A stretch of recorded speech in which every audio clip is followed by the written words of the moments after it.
बंधुगण सत्य guider channel रे आपण मानकु स्वागत करुछि। एकदा केरलर घन नड़िया गछ मध्यरे तिरुनेल्लीर छोट गाँ अवस्थित। पूर्वपुरुषंक चली आसुवा परंपरा को पालन करी ग्रामवासी सरल जीवन यापन करुथिले। अवश्य एक भूत सेमानंकर शांतिपूर्ण अस्तित्व को हंतसंत कला। तिरुनेल्लीर याक्सीर कहानी। बहु वर्ष पूर्वे सेठारे मालिनी नामक एक सुंदर महिला बास करुथिले। से निजर उज्जवल सौंदर्य एवं दयालु हृदय पाई जनाशुना। दूर दूरांतरु व्यक्ति माने तांकु विवाह करने को चाहूथिले, किंतु से राघव नामक जने युवक को भल पाउथिले। सेमानंकर सतरे दुई दुई को भल पाउथिले एवं सेमाने एकाठी रहिबा पाई स्वप्न देखिले। सही समय अचानक बात्या आरंभ हैला। राघव मालिनी निखोज थिबा देखिबाकू पाइथिले।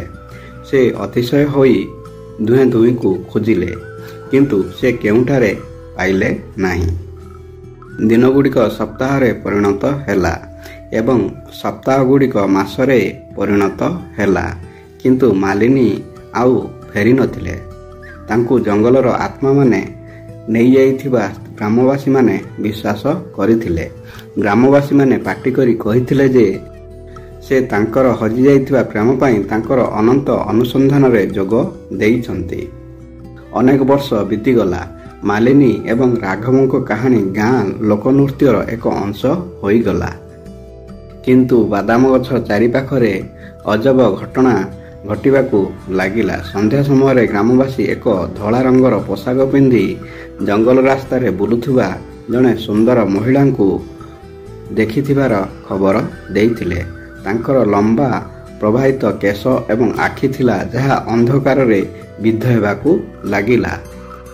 जो माने तांको सामना करथिले सते जेपरि एक भूत को देखिथिले।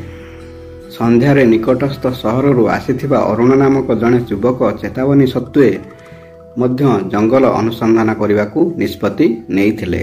से बाउंश गछ निकट रे पहुंचिबा मात्रे से एक कोमल सुमधुर स्वर शुणी तांको नाम करी डाकिले। चित्ताकर्षक शब्द द्वारा अंकित होई से एहाकू जंगल को गभीर भाव अनुसरण कले। हठात से जन महिला सह मुहांमुही हेले, जार सौंदर्य अन्य जगत रे थिला। से निजकू मालिनी भावरे परिचित कराई घर को फेरिया पाई साहाय्य मागिथिले।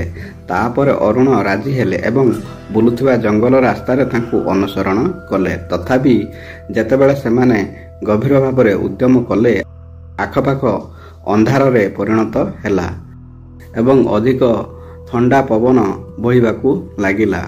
एक अस्वाभाविक नीरवता सेमानकू घोड़ाई देला। किछि असंतुष्ट होई अरुण पछक फेरिबाकू चेष्टा कला, किंतु मालिनी को हाथ को जाबुड़ी धरिला। तार आखि थरे नरम एवं आमंत्रणकारी वर्तमान एक आलोकरे झलसी उठिला। से अरुणक माध्यम रे आतंकित होई पड़िथिले। जेतेबेले से यक्षीर गाँर कहानी को मने पकाउथुले, एक प्रतिशोध परायण आत्मा जहा सेमानंकु मनुष्य को आकर्षित करिथिला। जंगल फुसफुस एवं छाई सहित जीवंत देखा जाउथिला, किंतु से अटकी नथिले। से तांका पछरे मालिनीक स्वर शुणी पाइले। वर्तमान ठंडा एवं विपदपूर्ण स्वर रे डाकिले। शेषरे से जंगल धार रे फाटी जिबा परे फुसफुस बंद होई गला एवं अत्याचारकारी ठंडा वायु मध्य बंद होई गला। परदिन सकाळे ग्रामवासी अरुण को विव्रत एवं थरुथिबार देखिले। से मालिनीक सह साक्षात होइथिबा विषय वर्णना करथिले, जे कि बाउंश गछ को हंतसंत करथिले। तांको हजि जाइथिबा प्रेम को सबुदिन पाई अपेक्षा करथिले एवं तांको रास्ता रे जाइथिबा कोनोसी व्यक्ति को फांदरे पकाइथिले। सेही दिन ठारो तिरुनेल्ली ग्रामवासी संध्या समय से जंगल को एड़ाई जाउथिले।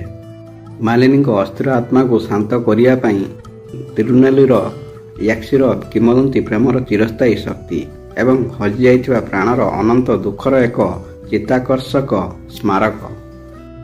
बंधुगण वीडियोटी भल लागिले वीडियो गुटे लाइक एवं आम चैनल को सब्सक्राइब करिया को भूलिबेनी।